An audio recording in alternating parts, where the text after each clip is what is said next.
Você não imagina o quanto é difícil para mim escrever, mas é preciso. Você e seu irmão têm que saber que eu, apesar de estar longe, não os abandonei. Saiba, meu querido, que às vezes fazemos coisas para se arrepender o resto da vida.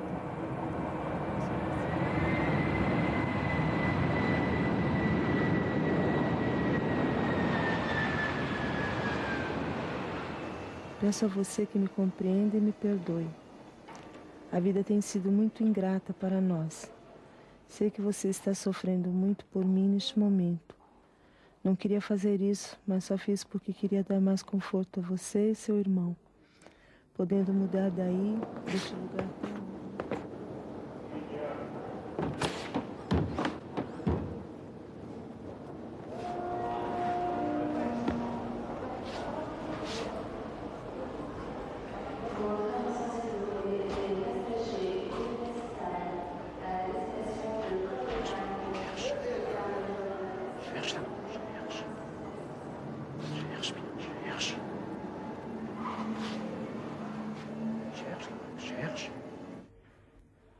Eu rezo todas as noites pedindo a Deus que você me perdoe e não se revolte contra mim.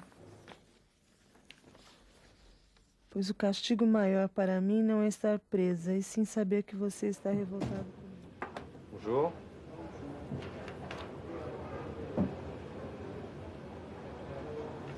Partez demain?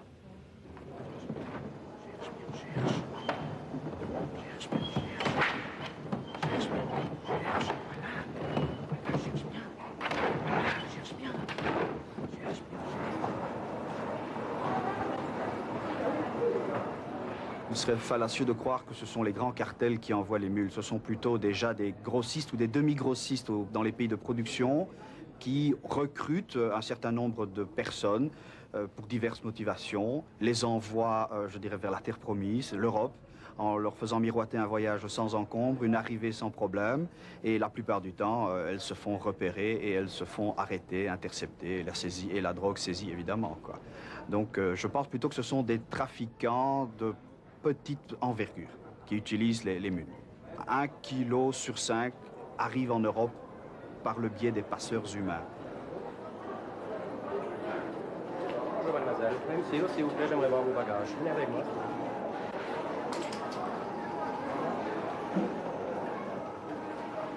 Me cortava o coração, meu filho. Como você é bom. Só se preocupava se o aluguel estava em dia, ou se eu tinha dinheiro para pagar as despesas. Meu querido, não sei qual vai ser nosso futuro. Só peço a Deus, só Deus sabe. Não quero que você me esqueça nunca. Te amo demais.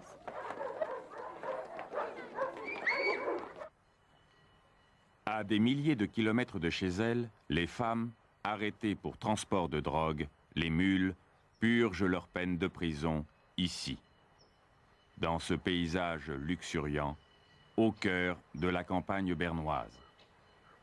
L'établissement d'Indelbank est situé sur l'ancien domaine d'un château du XVIIIe. C'est le seul pénitencier pour femmes en Suisse. La prison est pleine à craquer. Il n'y a plus une seule cellule de libre. Sur les 100 détenus, près d'une trentaine de Sud-Américaines ont risqué leur liberté en essayant de passer 1 ou 2 kilos de cocaïne, dans l'espoir de gagner 2, 3 ou 5 000 $. Une fortune pour elles. Des femmes tentent même le voyage avec un de leurs enfants. En prison, comme Martha, elles peuvent le garder jusqu'à sa 3e année. J'ai fait ce voyage pour des raisons économiques. J'ai d'autres enfants en Colombie. Ma situation était mauvaise, très mauvaise. Parfois, si nous avions de quoi déjeuner, nous n'avions pas de quoi dîner. Ou si nous avions de quoi prendre le petit déjeuner, nous n'avions pas de quoi déjeuner. Mes enfants vont à l'école et moi, je les voyais grandir dans un dénuement total. Alors, une dame qui connaissait ma situation m'a demandé si je voulais faire un voyage. Et je lui ai dit oui. Elle m'a dit que ça n'était pas dangereux, qu'il ne m'arriverait rien, que je n'avais pas à m'inquiéter, que je ne courais aucun risque. Quel était votre contact? Avec une dame. Je ne peux pas vous donner son nom parce que, vous savez, ce serait très dangereux. Si je parle, il arriverait quelque chose à ma famille ou à mes enfants, car j'ai d'autres enfants. Comment transportiez-vous la drogue? Dans mon estomac. Comment s'est passé le voyage? Le voyage, sans problème. J'ai peu mangé, j'ai voyagé avec ma fille.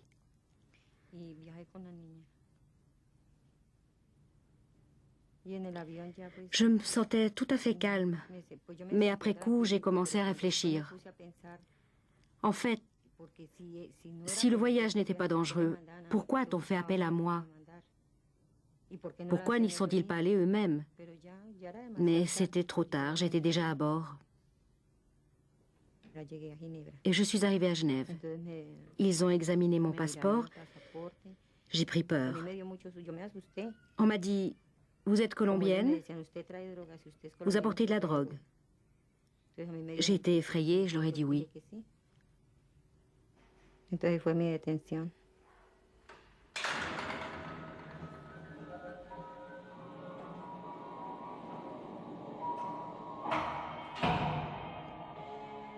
À Hindelbank, la plupart des Sud-Américaines sont colombiennes et brésiliennes.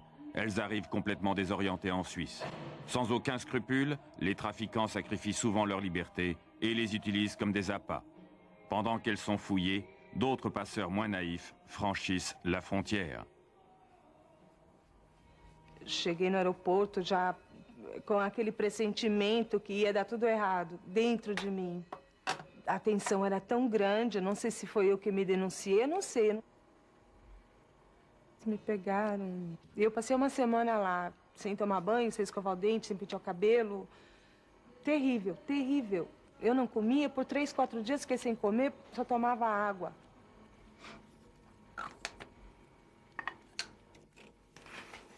Porque meus filhos sempre me pedem para eu estar sempre bonita, maquiada, sempre bela. Cybèle travaille à la blanchisserie pour 20 francs par jour, soit près de 500 francs par mois, ce qui dépasse largement le minimum vital habituel en Amérique latine. Elle envoie une partie de cet argent dans son pays pour aider sa famille. Porque tenho 2 filhos, não? E queria, lógico, o melhor para eles. E aceitei fazer a viagem porque tinha planos e tinha muita urgência de me mudar de onde eu morava. E eu não tinha dinheiro para alugar outro apartamento, sabe? Era uma situação onde você entrega o apartamento porque tem que alugar para outra pessoa. Não tinha dinheiro para alugar outro porque era muito mais caro do que eu ganhava. Então eu não tinha como pagar o outro apartamento se eu me mudasse daquele, que era pequeno, um quarto, uma cozinha bem pequeno, só para eu e as crianças, não? Então eu pensava, eu aceito fazer a viagem, tenho dinheiro para mudar e posso investir o dinheiro e abrir um escritório onde eu possa trabalhar para mim mesma e ganhar dinheiro. É claro, essa viagem eu não ia ficar rica com ela. Ela só ia encaminhar a minha vida, sabe? Eu ia poder mudar sossegada, ter pelo menos 3, 4 meses de dinheiro para pagar e manter, até mudar outra vez o meu trabalho e arranjar um trabalho melhor. E com esse dinheiro, eu pensava fazer tudo isso. Quer dizer, era um sonho que eu pensava fazer realidade, que não deu em nada.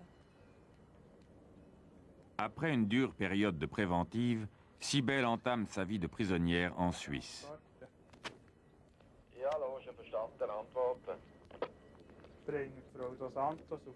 Au Brésil, elle se battait pour assurer le quotidien. Ici, elle découvre une prison à l'image d'un pays riche, où même quand on est privé de liberté, on ne manque au moins de rien. Aujourd'hui, à Hindelbank, c'est la liste d'attente. Les dernières condamnées restent provisoirement dans d'autres prisons en régime de préventive. La Suisse et ses richesses attirent irrésistiblement. Du côté des autorités, l'inquiétude monte.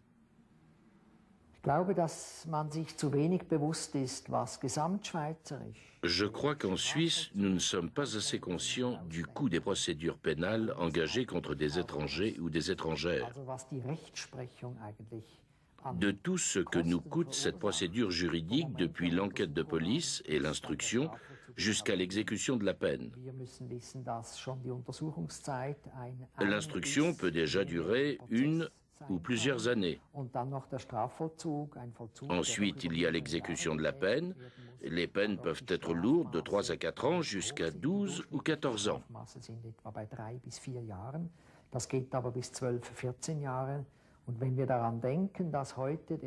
Il faut savoir qu'une journée d'incarcération revient à peu près au même prix qu'une journée dans un petit hôpital d'arrondissement, soit 200 francs par jour. Cela veut dire environ 80 000 francs par an que les citoyens suisses paient par leurs impôts.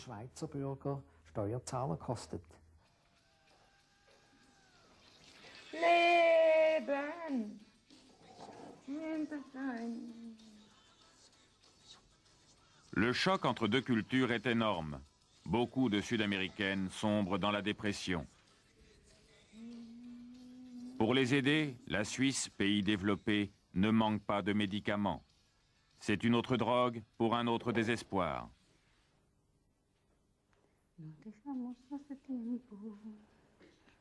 Pero me llegó el momento de perder. Tú tenías mucha razón, le hago caso al corazón y me muero por volver. Llegaré hasta donde esté, yo sé perder, quiero volver, volver, volver.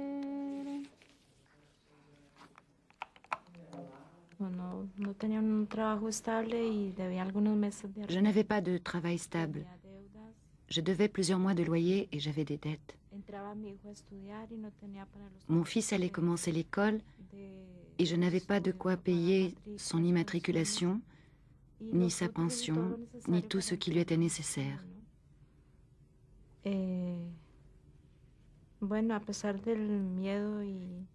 Malgré ma peur et ma grande nervosité,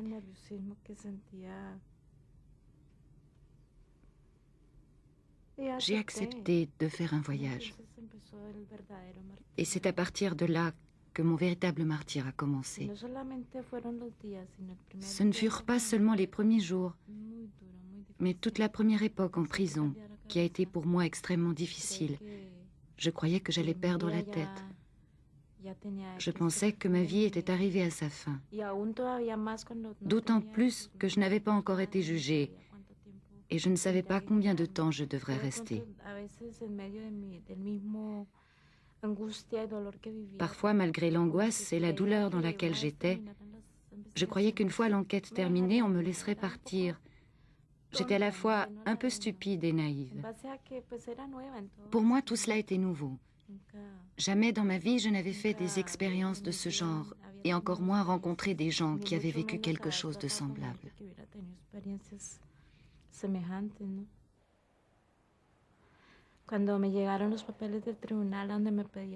Quand les documents du tribunal me sont parvenus me condamnant à tant de temps, j'ai pensé que je ne le supporterais jamais.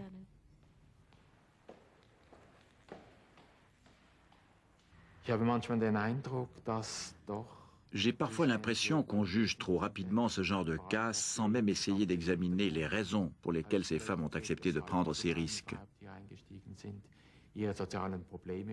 On ne tient pas assez compte de leurs problèmes sociaux. On a le sentiment qu'on les juge uniquement selon les quantités qu'elles ont transportées. En exagérant un peu, on pourrait dire qu'en matière de drogue, la justice est rendue au kilo. Cajueiro velho, vergado sem folhas, sem flores, sem frutos, sem vida final. Eu que te vi, florido e viçoso, com frutos tão doces que não tinha igual. Não posso deixar de sentir uma tristeza, pois vejo que o tempo tornou-te assim. Infelizmente, também há certeza que ele fará o mesmo de mim. Já tenho no rosto sinais de velhice, pois da meninice não tenho mais traços. Quand on est coupé des siens pour longtemps, il faut s'imaginer la liberté. Fui teu companheiro dos primeiros passos. Pour rompre la nostalgie et se rapprocher un peu de sa famille, 1 à 2 fois par mois, quitte à y laisser une part de son pécule, il reste le téléphone. Aló, Ivonne. Hola, ¿Qué tal? ¿Cómo estás? aquí más o menos me operaron ¿De? la mano. Ah, ya. Mejor que aprovechen a operarme aquí porque ya no voy a poder hacerlo, ¿no? Todo tan Uy, sí, caro. porque acá es una cosa... Míreme la bebé, por favor. Acá la situación es terrible. Acá en los hospitales, Sí. la pobre gente no tiene ni qué comer. Las entrevistas que les hacen en que se ven las noticias es pero para llorar. Si la gente no se vuelve loca es porque Dios está amparando a uno. Es una cosa terrible, desesperante. ¿Sí? Para llorar. No hay medicina, las medicinas están escasas y si hay, las medicinas están por los cielos, de caras. Eso es lo que me da miedo, ¿sabes? Cada vez que llamo, yo me enfermo, ¿no? Porque aquí es totalmente diverso, pero... Sí, acá la situación es terrible, es para correr. Las cosas en el mercado no se encuentran y si se encuentran son carísimas. La devaluación ha sido pero tan grande que no... La pobreza cada día hay más pobreza, más hambre, más miseria en este país. Ay, no me hables así que sabes que me pongo mal. De verdad. No te preocupes que con la ayuda de Dios nosotros siempre, de alguna forma, Dios nos ampara y nos fortalece. Porque Dios no nos deja morir de hambre al menos.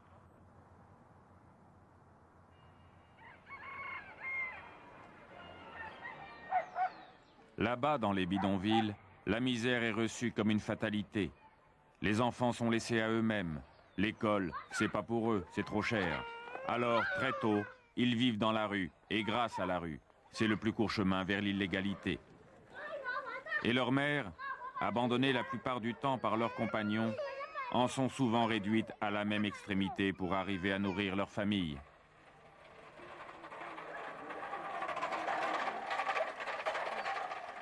Aquí hay personas que dicen que a veces nos acordamos de los hijos cuando estamos en prisión, ¿no? Pero no es eso, sino que a veces, por el hecho de tener hijos y quererles dar una vida mejor de la que nosotros tuvimos, ¿no? Hacemos cosas que luego nos arrepentimos, que nunca debimos haberlas hecho, ¿no? Pero es tarde para reflexionar porque cuando ya lo has hecho ya pasó lo que pasó, ¿no? Entonces es algo que no puedes describirlo, ¿no?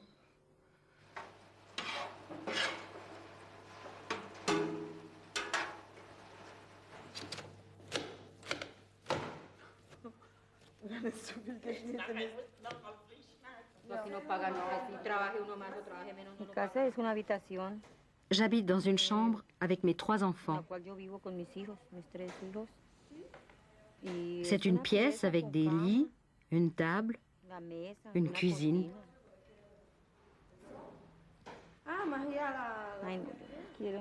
Je ne veux plus en parler. Je veux oublier un peu pendant que je suis ici.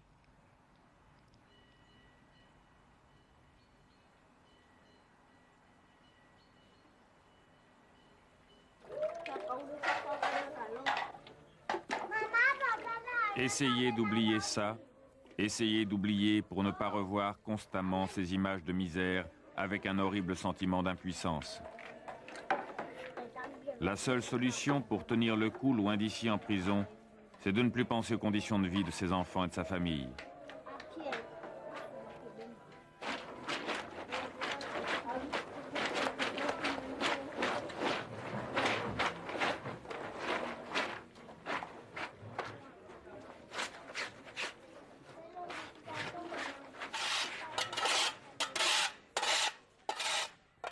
Dans la banlieue de Bogota, une famille s'acharne, comme bien d'autres, à vaincre le mauvais sort.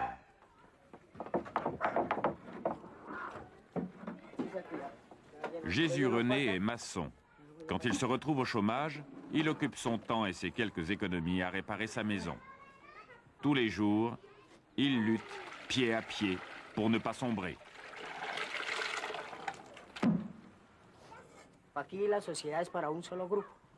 Ici, la société n'est faite que pour un seul groupe, pour ceux qui ont le plus d'argent. Nous autres qui n'en avons pas, nous sommes des moins que rien, des laissés pour compte. Nous n'avons pas d'avenir. En fait, nous n'avons aucun avenir. C'est comme ça qu'on vit en Colombie. Et c'est à cause de ça que nous sommes rongés, ici, en Colombie, par le problème de la drogue.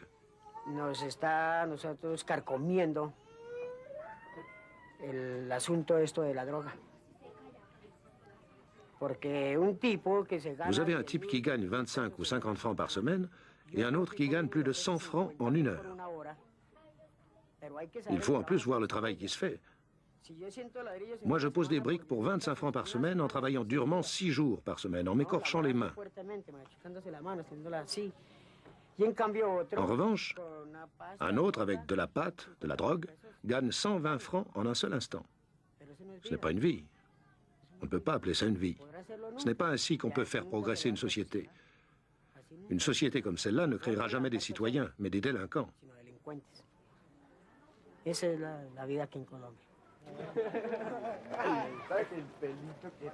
Tuer pour vivre, c'est la loi de la bande. Et les bandes comme celle-là se multiplient aujourd'hui en Colombie, dans des quartiers où même la police baisse les bras. À Medellín, la deuxième ville du pays, on compte près de 3000 sicarios, ces jeunes qui choisissent d'assassiner pour survivre dans cette jungle, parfois pour quelques dizaines de dollars. Tenemos necesidad, muchas veces para la munición, o muchas veces para las armas, para conseguirlas, porque es que no nos podemos dejar matar, porque a nosotros también vienen a matarnos, entonces hay que matarlos a ellos primero. No puede, por ejemplo, nosotros robamos a veces por necesidad y porque la familia no nos brinda el apoyo que uno merece. No nos tienen así el apoyo que uno merece, entonces nosotros tenemos que recurrir a las armas para conseguirlo de nosotros mismos. Sí, no nos dan nada, entonces nosotros recurrimos a las armas y compramos lo necesario para nosotros y para no darnos matar de los demás.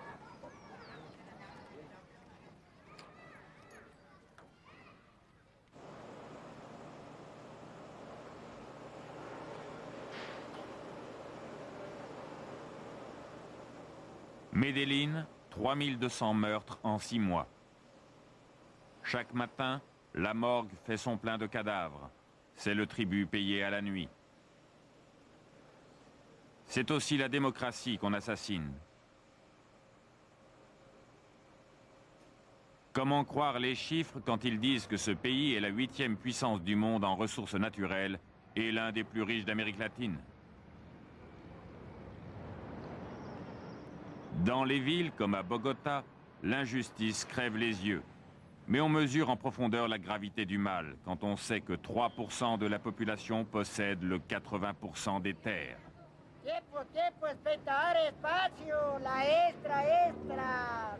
Dans cette situation sociale pourrie, le commerce de la drogue s'est infiltré comme une gangrène au sein de l'économie du pays.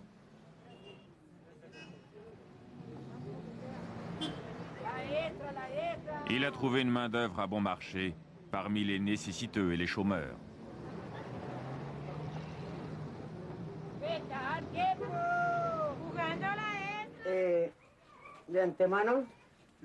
Voici les 3 enfants de ma sœur Cecilia. Une de mes sœurs qui n'est pas en Colombie. Pour des raisons financières, elle a dû émigrer vers un autre pays afin d'avoir un avenir meilleur. Et voici, c'est mes 3 fils. Ensuite, voici une nièce. C'est un cas spécial, son père se drogue. Et là, c'est mon petit-fils. Et voici les 3 enfants d'Elena. Vous vous demandez pourquoi ils sont ici avec moi? Eh bien, c'est à cause de la situation dans laquelle se trouve leur mère. Ma sœur est incarcérée dans un pénitencier aux États-Unis. Avant ça, elle était emprisonnée en Suisse. Et tout ça, c'est à cause de la situation sociale que nous vivons ici en Colombie. À cause aussi des besoins de ses enfants et parce qu'elle appartient à une classe sociale très pauvre. À cause aussi d'une instruction insuffisante, ma sœur a fini par recourir à ces méthodes. Et comme vous le savez, ces organisations-là finissent par séduire le plus prudent. Voilà pourquoi elle souffre aujourd'hui, loin d'ici, dans une prison. Et voilà pourquoi ses enfants sont là, abandonnés. Enfin, abandonnés entre guillemets, car ses enfants vivent ici chez moi, dans un foyer qui, comme vous pouvez le constater, est très humble, mais il y règne beaucoup d'amour, de foi en Dieu et la volonté de nous débrouiller avec les enfants.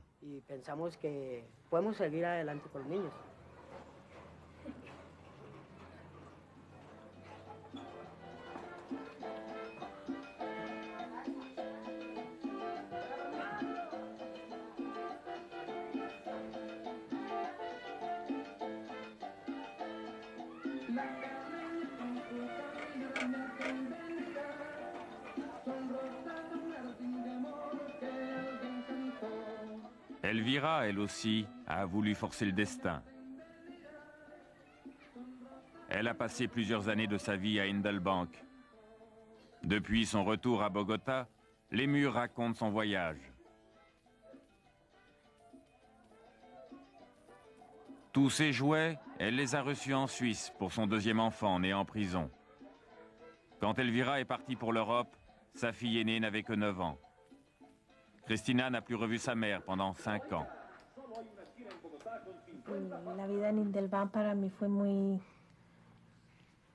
La vie à Indelbank a été très bonne pour moi. Je n'ai jamais manqué de rien, ni moi, ni mon enfant. En fait, j'ai été très bien traitée. Et bien que j'étais emprisonnée, cette expérience fut pour moi assez positive. Parce que, comment vous dire, malgré une longue incarcération, on m'a toujours très bien traitée. Je pouvais travailler, je pouvais envoyer de l'argent pour ma fille, je pouvais téléphoner une fois par mois. C'était très bien. Si je me lassais d'un travail, je pouvais aller dans un autre atelier. Pendant un certain temps, j'étais en mauvaise santé. On a toujours essayé de faire en sorte que je me sente bien. Mes nerfs m'ont souvent lâché. Je pensais beaucoup à ma fille, que j'avais laissée ici. J'avais dû la laisser à un âge très jeune et ici en Colombie, on souffre beaucoup.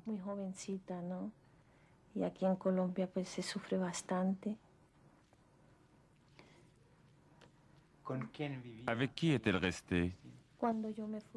Quand je suis partie, elle est restée seule dans une chambre comme celle-ci, toute seule. Puis ma tante, pendant un certain temps, s'est occupée d'elle. Mais après, comme toujours, les ressources économiques ont commencé à manquer. Sa pension était plus élevée que je ne pouvais envoyer depuis la Suisse. Alors ma tante l'a retirée de l'école pour la faire travailler chez elle.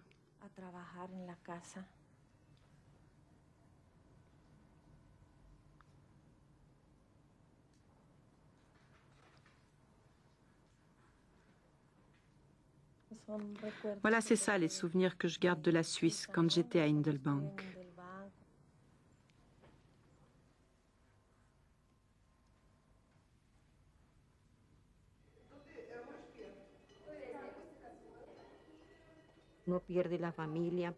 On perd contact avec sa famille. Mes enfants sont seuls.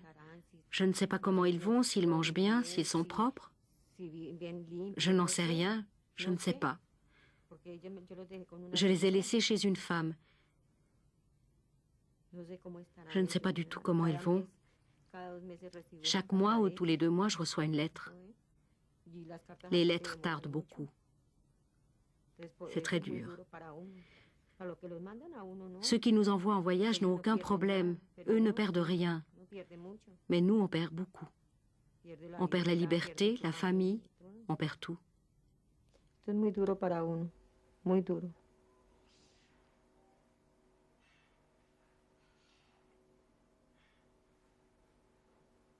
Estoy en prisión.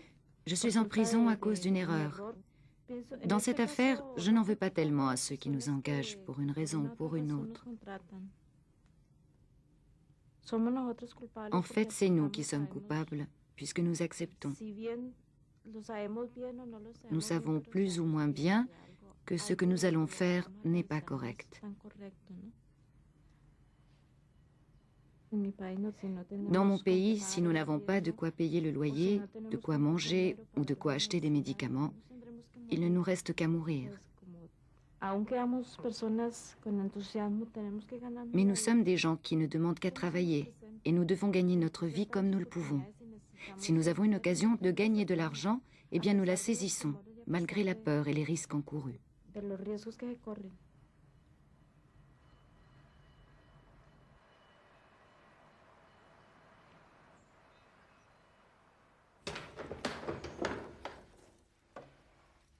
Madame Guimard. Bonjour. Ça va?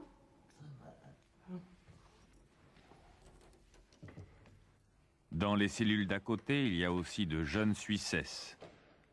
Arrêtés pour trafic de stupéfiants, ce sont souvent à l'origine des victimes de la drogue. Elles jugent la situation avec une autre lucidité. La plupart qui transportent de la drogue pour venir en Suisse, beaucoup savent parce que c'est la drogue. Celles qui savent pas ce que c'est la drogue, elles amènent ça en Suisse pour de l'argent, ce qui est compréhensible. Elles n'ont pas d'argent dans leur pays, elles doivent manger, nourrir leurs enfants si elles ont des enfants. Mais elles devraient penser aux dégâts que ça peut faire en arrivant en Suisse, parce que maintenant, ça commence de plus en plus jeune. À 15 ans, il y en a qui ont des seringues dans le bras et tout. Ça fait des overdoses, des morts et tout. Elles devraient essayer de savoir, avant de transporter la drogue, le mal que ça peut faire. Et celles qui savent ce que c'est la drogue, qui font ça pour l'argent, je trouve ça encore pire. Parce qu'elles savent les dégâts que ça fait et que ça peut provoquer des morts. Elles n'y pensent pas, comme si elles s'en foutent. Et puis ça, je trouve dur.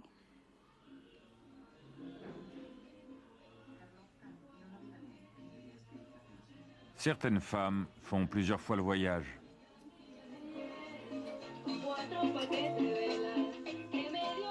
Parfois, elles y sont forcées par les trafiquants, à peine rentrés de prison. Des commanditaires qui ne leur pardonnent pas d'avoir perdu la marchandise. D'autres récidivistes, peu scrupuleuses, repartent d'elles-mêmes sans hésiter pour tenter un nouveau coup de poker.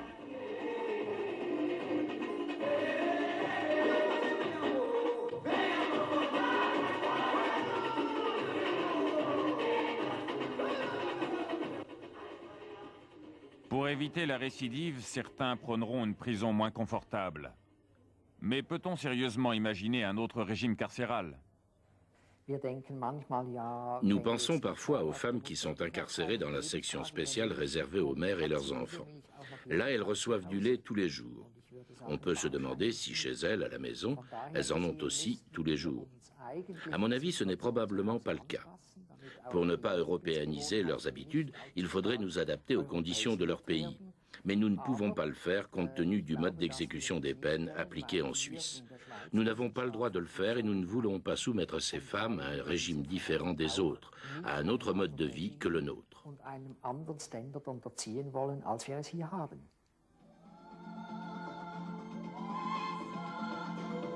Chaque année, British Airways permet à 24 millions de personnes de se retrouver.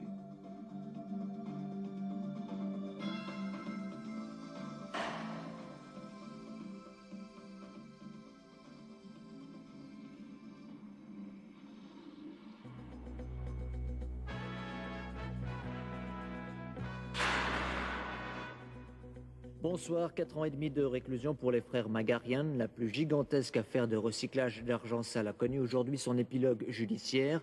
4 ans et demi de réclusion alors que le procureur en réclamait 8. Soupçonnés d'avoir recyclé 30 millions de narcodollars, les frères Magarian ont été reconnus coupables d'infractions graves à la loi fédérale sur les stupéfiants.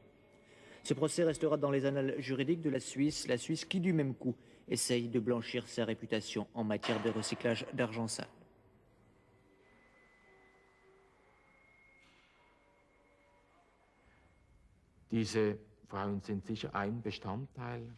Ces femmes ne représentent qu'une petite partie du commerce de la drogue. Ce sont elles qui doivent exécuter le sale travail au front, le travail dangereux. Dans la plupart des cas, ce ne sont que des petits poissons. Il est évidemment plus simple d'arrêter les transporteurs de marchandises que de traduire en justice les véritables marchands de drogue, qui, eux, financent ce trafic. Ceux-là n'ont jamais de drogue sur eux et on ne les attrape pas. C'est pourquoi on a vraiment l'impression que ces femmes payent pour ceux qui échappent à la justice.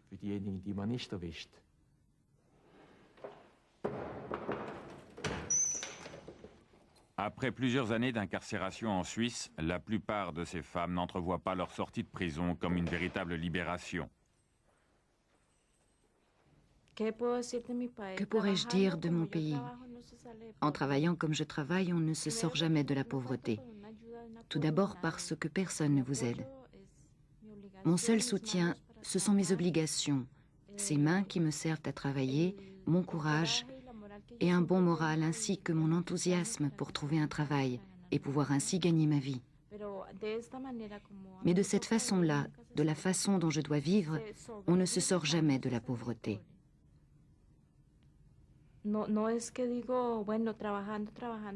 On arrive à survivre, mais on reste pauvre.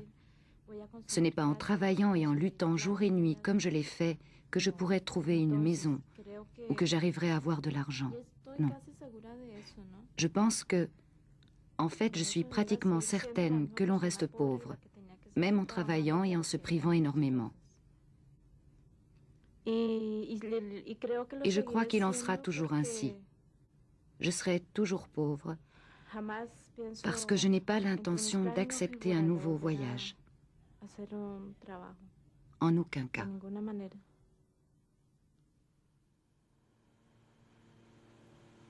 Pour beaucoup d'entre elles, la liberté, ce n'est vraiment pas le paradis.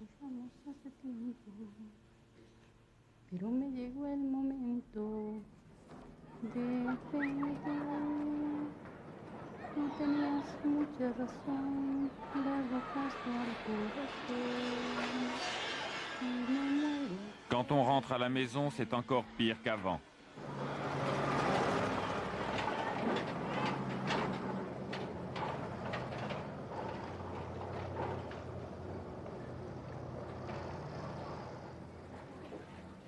La famille s'est disloquée, les enfants ont grandi éparpillés comme ils pouvaient. Abandonnés, ils n'ont appris qu'une chose, survivre. Mais comment? Colombie aujourd'hui, sur 30 millions d'habitants, 13 millions à la limite ou en dessous du seuil de pauvreté. À Indelbank, je suis restée 11 mois. Ensuite, on m'a mise en semi-liberté. Mais une fois de retour, ça s'est très mal passé. J'étais très pauvre et dans une situation vraiment critique. Mes enfants allaient très mal et mon fils aîné ne pouvait plus aller à l'école. J'aimerais tant avoir un avenir moins sombre pour pouvoir me battre pour mes enfants et leur assurer un avenir meilleur. Mais en réalité, ici en Colombie, ici à Medellín, tout cela ne sert à rien. Parfois, on a de quoi acheter du lait pour les enfants, parfois pas. Et on ne vous permet pas de voler, car dans ce cas, on vous jette en prison ou on vous tue.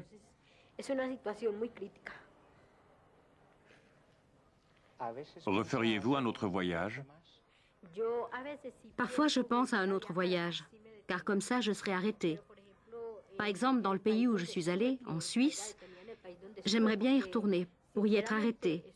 Parce que très sincèrement, ce pays-là en vaut la peine. Au moins là-bas, j'ai eu enfin l'impression d'exister. Pendant ma détention, j'ai vu beaucoup de choses. Je pouvais même envoyer de l'argent à la maison pour aider mes enfants.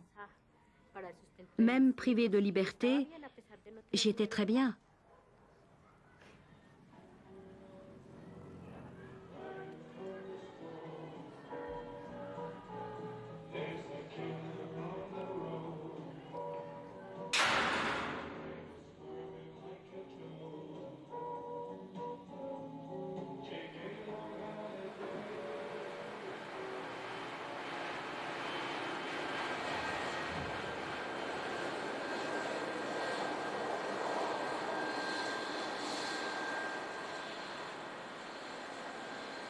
Il n'y a aucune raison d'être optimiste parce que je crois que pour un passeur, cette démarche est déjà presque la démarche du désespoir. Le vivier est d'autant plus grand que les conditions socio-économiques seront défavorables. Donc la tendance actuelle est à une détérioration de ces conditions. Donc je ne vois pas pourquoi le flux devrait être tari, le flux des passeurs. Et l'on constate notamment pour les Colombiens une augmentation par rapport à l'année passée de 11% en Europe.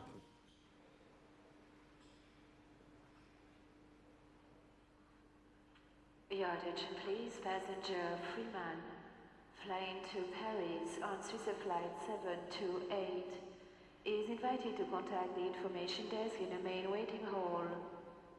Passenger Freeman. Chargés de cocaïne, les mules déferlent sur l'Europe. Mais comment leur barrer la route tant qu'il y aura d'aussi grandes inégalités entre le Nord et le Sud? Tant qu'elles seront sans futur en Amérique latine?